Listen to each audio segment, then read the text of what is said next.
In the days leading up to the lockdown, whilst events were being cancelled, the people around me were discussing what they would do with the time they now found they had an abundance of.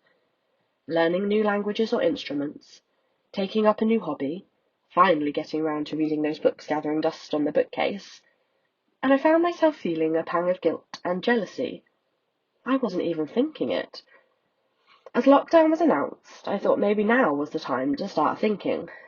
But in reality, I am still fortunate enough to be working full-time, whilst also supporting the benefice with its online presence. If anything, I have found myself busier than before. Over the bank holiday weekend, I was able to take some time out.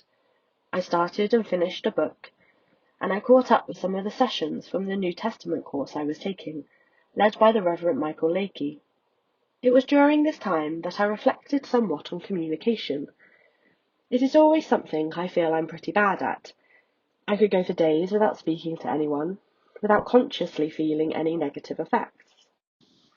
Whilst looking at the history behind the writing of Paul's first letter to the Corinthians, it was discussed that, for Paul, letter writing was how he was able to offer pastoral and missional ministry to those places he had visited and since left. His way of ensuring he still had a presence in that community, and that the community remained followers of Jesus and were reminded of Jesus' death and resurrection. A question was also raised over whether the New Testament had been created as a substitute for the apostles, allowing their pastoral and missional work to reach places they were unable to get to.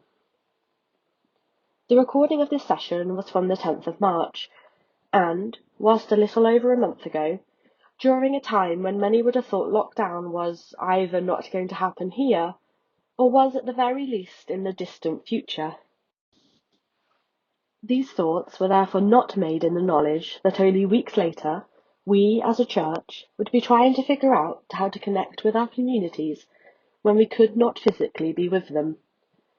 And so, with this in mind, I am during this time going to get better at communicating with those most important to me and those in my church community. I am grateful that we are not experiencing these times during the time of Paul's ministry.